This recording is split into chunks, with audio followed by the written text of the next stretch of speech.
They were continuing on series in the book of Genesis, Genesis chapter 8, verse 18. We're already speaking about verse 20 and 21.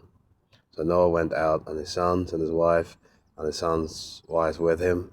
Every animal, every creeping thing, every bird, and whatever creeps on the earth, according to their families, went out of the ark. Then Noah built an altar to the Lord, and took of every clean animal and every clean bird, and offered burnt offerings on the altar. And the Lord smelled a smooth aroma. Then the Lord said in his heart, I will never again curse the ground for man's sake, although the imagination of man's heart is evil from his youth, nor will I again destroy every living thing as I have done. The thing that struck me was verse 20. As soon as Noah has come out of the ark, and of course chapters 6, 7, and 8 all deal with the flood. But the end of chapter 8, of course, God speaks to Noah and tells him to come out, and that's what we read, verses 18 to 20. But the first thing he does when he gets out of the ark is to build an altar. Of course, in Genesis chapter 6, God said to build an ark, but here we see this was a spontaneous response from Noah. There was no instruction from God, at least not recorded anyway directly, for Noah to build an ark. But here we see that he builds this altar, and this, of course, was an attitude of gratitude and thanks for him, and also an acknowledgement of the greatness of God, because he built an altar to the Lord. And then, of course, he offered a costly sacrifice. He took every clean animal and every clean bird. And, of course, the instruction in verse 17 was that they would abound and be fruitful and multiply on the earth. So taking every clean animal and every clean bird would have been a costly sacrifice. But here we see in verse 21 God's reaction is that God was pleased. The Lord smelled a smoothing aroma. And that really is the point, is that the costly sacrifice of Noah brought delight to the heart of God. And that's the thing we'll run and look at two other passages which in the New Testament which sort of continue that theme. The first is in the book of Ephesians chapter 5,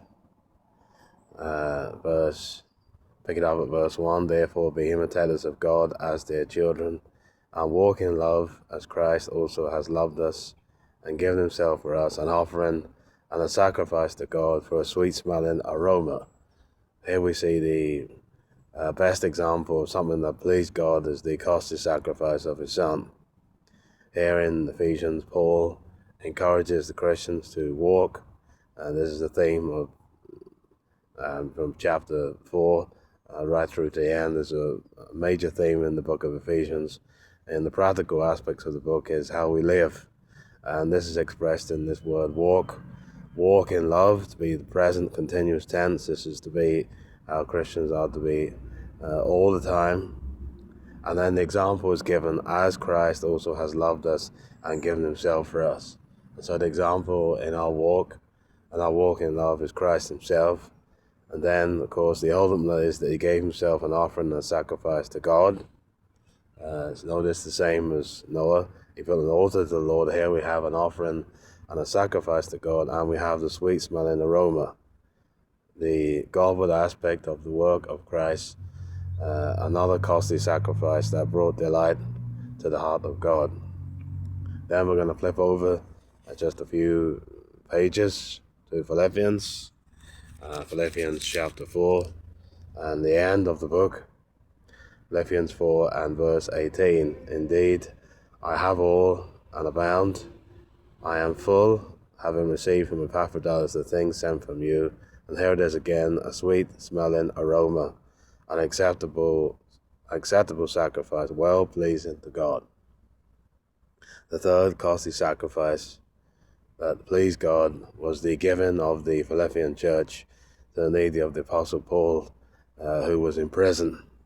Notice he says, I have all and abound. He's received what Epaphroditus brought on behalf of the church at Ephesus, and Paul describes it in a similar way to the other two costly sacrifices, a sweet-smelling aroma, an acceptable sacrifice, well-pleasing to God.